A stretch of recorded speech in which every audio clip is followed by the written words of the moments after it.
आम्ही चाललोय गोवाला. सो ही आमची गोवाला काय फर्स्ट ट्रिप नाहीये. आम्ही आय थिंक माझी 6th आहे आणि याची पण 6th आहे. आमची टुगेदर 3rd ट्रिप आहे. आम्ही तिसऱ्यांदा गोव्याला चाललोय. सो आम्हाला गोव्याला जाण्याचा पर्पज हा एकच आहे की आम्हाला रिलॅक्स करायचं आहे.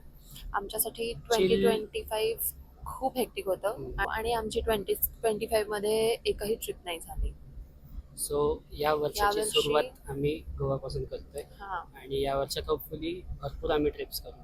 हा आम्ही चाललो आता बसमध्ये बसलोय. बसने जाण्याचं कारण हे आहे की आम्ही एक तर दोघंच चाललोय.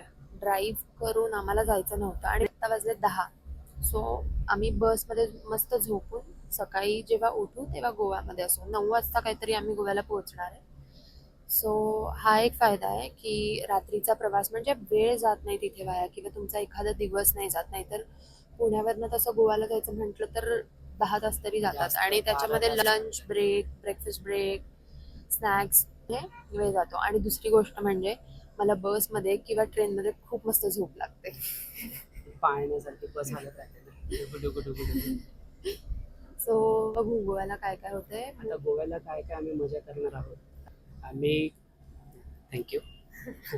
आम्ही अजून काय काय नवीन गोष्टी करणार आहोत हे सगळं तुम्हाला बघायला मिळेल. So stay tune. खूप सारी मजा येणार आहे. Okay, see you in Goa. आम्ही आलोय गोवामध्ये. एक प्रॉब्लेम झालाय. आम्हाला उतरायचं होतं म्हापसाला आणि आम्ही इतके गाढ झोपेत होतो आम्हाला कळलंच नाही की त्यांनी आम्हाला बोलवलं. आता आम्ही पाणजीच्या जवळ आलोय. त्यांना आम्ही म्हणलं उतरवा आम्हाला बसमधून, म्हणून त्यांनी उतरवलंय. तर आता प्लॅन असा आहे की इथे आम्हाला काही बाईक रेंटल किंवा मग टॅक्सी वगैरे काही मिळत नाही. ज्या गव्हर्नमेंट बसेस म्हापसा 6 किलोमीटर लांब आहे. तर मग 6 किलोमीटर आणि तिथे बाईक रेंटलचा म्हापसामध्ये असा आम्ही विचार करतोय की घरी जाताना पण आम्हाला म्हापसामधनंच जायचं आहे. सो ते आम्हाला सोपं पडेल की तिथल्या तिथे त्याला बाईक देऊन आम्हाला जाता येईल.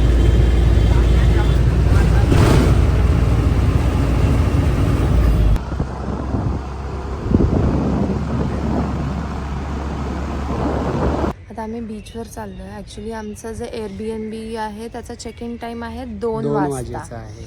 सो आम्हाला 2 वाजेपर्यंत इथे टाइमपास करायचा आणि आत्ता वाजलेत 11:30 वाजलेत. सो आम्ही 2 वाजेपर्यंत इथे एक शॅकवर बसणार आहे आणि मस्त ब्रेकफास्ट करणार आहे बीचवर वगैरे बसून. आणि काही आम्हाला थोडंसं फार व्हिडिओ पण एडिट करून अपलोड करायचे. सो ते काम आम्ही इथे तोपर्यंत करणार आहे. आज आमचा सेकंड व्लॉग अपलोड होणार आहे. आमची daily activities continue. Black coffee. तुम्हाला एक गोष्ट दाखवतो. आम्ही इथे आलेलो आहेत बीचवरती. राजेश्री आमचा एक व्हिडिओ एडिट करते आहे. तर तिचं हसणं आहे का फक्त.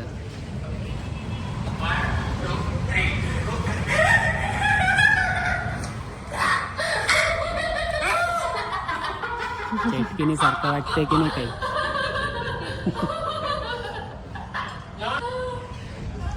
जर का तुम्ही तो व्लॉग पाहिला नसेल तर तो व्लॉग नक्की चेकआउट करा. फार एंटरटेनिंग आहे. फार मजा येते तो व्लॉग शूट करताना. गेम्स खेळलेलो आहे आणि बाकीच्या पण अदर काय ॲक्टिव्हिटीज केलेल्या आहेत इंटरेस्टिंग, तर ते पण तुम्हाला बघायला मिळेल. गोव्यातला आमचा पहिला आजचा ब्रेकफास्ट हॅम सँडविच. तर हा ॲक्च्युली काइंड ऑफ आमचा ट्रेडिशन आहे की गोव्यामध्ये आलं की पहिला ब्रेकफास्ट आम्ही शॅकवरती बसून चिलमध्ये हॅम सँडविच खातो आणि ब्लॅक कॉफी. मी आमचं एअरबीएनबीमध्ये चेक इन केलेलं आहे. आम्ही आता तुम्हाला त्याची पूर्ण टूर देणार आहे. राजेश्री देव म्हणजे ती आहे आताच. तर चला बघूया कशी प्रॉपर्टी.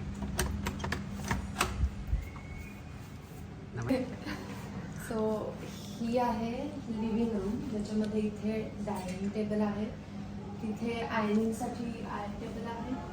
हा लिव्हिंग रूम छोटासा कोझी आणि क्यूट आहे एकदम. इथे टी व्ही, ज्या ज्या एसेन्शियल्स आहेत ते सगळे आहेत याच्यामध्ये. या बाजूला लिव्हिंग रूम, 3 जणांचा सोफा सेटर, 2 चेअर, डायनिंगसाठी पण 2 चेअर 3 चेअर दिलेल्या आहेत. त्याच्यानंतर इथे आहे किचन. ह्या किचनमध्ये पण फुल्ली फंक्शनल किचन त्यांनी दिलेलं आहे.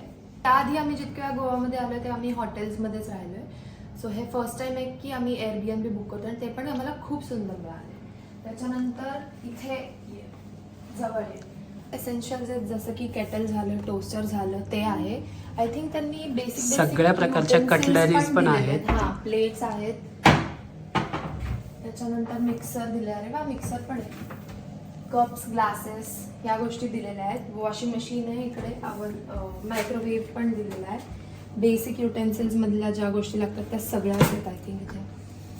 इथे क्लिनिंग प्रोडक्ट्स आहेत वाटतं. हां, आणि आरो पण आहे इथे. सो पाण्याचं पण आम्ही नवीन नवीन बॉटल्स नाही घेणार आहे विकत. तुम्हाला पण हे सजेस्ट करेल की प्लास्टिक कमी करा, प्लास्टिकचा यूज. सो आम्ही रिफिल करून बॉटल्स घेऊ शकतो. इथे बोल दिलेले आहेत. हे सगळे चिमणी आहे. सो बेसिक गोष्टी सगळ्या आहेत. त्याच्यानंतर हा लिव्हिंग रूम मध्ये आपण येतो. तुम्हाला बाल्कनी दाखवतो. ही आहे बाल्कनी.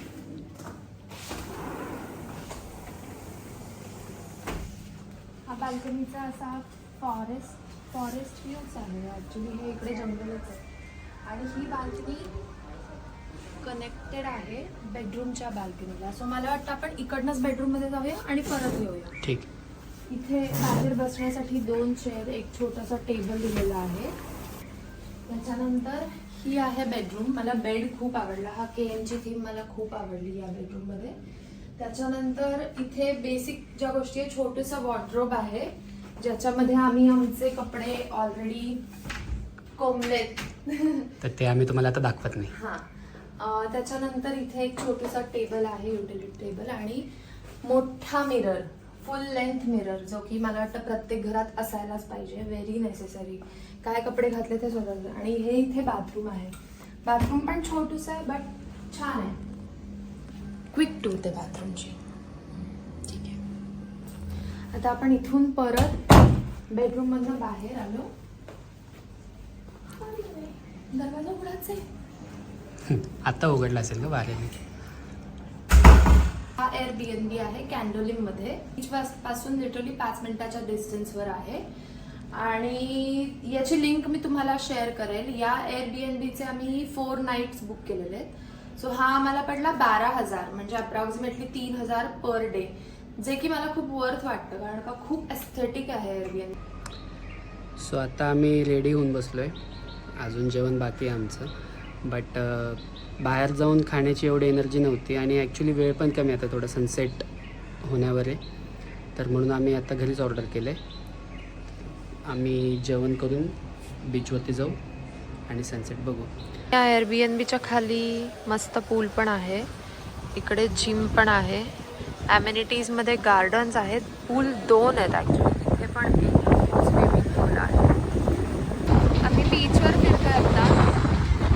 सनसेट ऑलरेडी झालेला आहे. मला माहीत नाही आवाज येतोय की नाही. फार आहे, एकदम गार वार आहे.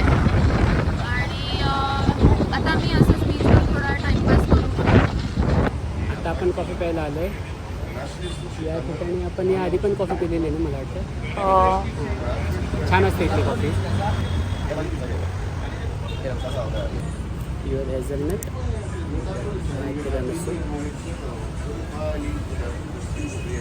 आणि राजश्रीने एक स्कर्ट पण घेतलं आहे आता.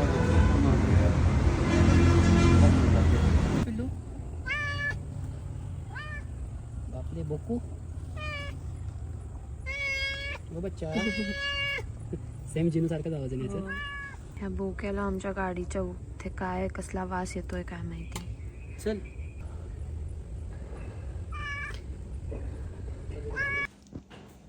राजश्री, अरे काय करतेस? अरे ते आपण जे सामान आणलंय ते लावून ठेवते फ्रीजमध्ये. आणि काय काय घेतलंय, स्नॅक्स. टन्समधनं आम्ही स्नॅक्स आणलंय आणि ग्रीक योगर्ट आणलंय आणि ब्रेकफास्टचे थोडेफार आयटम्स आणले. आम्ही बसलोय आता, फिरून फिरून दिवसभर दमलोय. सो रिलॅक्स होण्यासाठी आम्ही काय करतोय ते तुम्हाला आम्ही दाखवतो. युट्यूबवर आमचाच व्हिडिओ बघतोय. ऍक्च्युली हा व्हिडिओ आम्ही आजच टाकला. आजच पोस्ट केलाय. सो आमचेच व्हिडिओ रिव्ह्यू करतोय, बघतोय काय कसं झालंय, कसं वाटतंय. तुला कसं वाटतं व्हिडिओ आजचा? मला तर मस्त वाटतं आजच्या Memes व्हिडिओमध्ये छान टाकलेत. मीम्स छान टाकलेले आहेत. म्हणजे काहीतरी एक्सपेरिमेंट केलेलं आहे. हां, सगळे मीम्स मला वाटतं तुझ्याबद्दलच आहेत.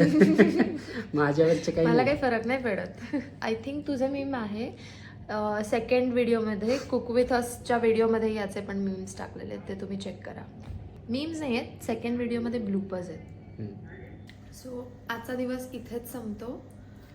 आम्ही आजच्या दिवशी एवढं काही केलं नाही आहे. पहिला दिवस होता गोवामध्ये, मोस्टली आम्ही रिलॅक्सच केलं आहे. आमचं ॲक्च्युली आपण प्लॅन पण तसंच केलं होतं हां. की पहिल्या दिवशी फक्त जास्त करून रिलॅक्स करूयात. Yes. जास्त काही ताण घ्यायचं नाही, हेक्टिक करून घ्यायचं नाही, फक्त आराम करायचा आहे. बरोबर. उद्यापासून मात्र मजा चालू होणार आहे. हां, कारण की आम्ही असे गोव्यामधले भरपूर पॉईंट्स आहेत जे आम्ही दोघांनी कधीच एक्सप्लोअर केलेले नाही आहेत. किंवा अशा काही ऍक्टिव्हिटीज Activities ज्या पण आहेत. याआधी कधी केल्या नाही त्या आम्ही या ट्रिपमध्ये या ट्रिपमध्ये करणार आहोत. तर हे सगळं व्हिडिओमध्ये येईल. So stay tune. येस. आणि पुढचा व्हिडिओ नक्की बघा. गोवा डे 2 असणार आहे, मजा येणार आहे. तोपर्यंत Bye. बाय.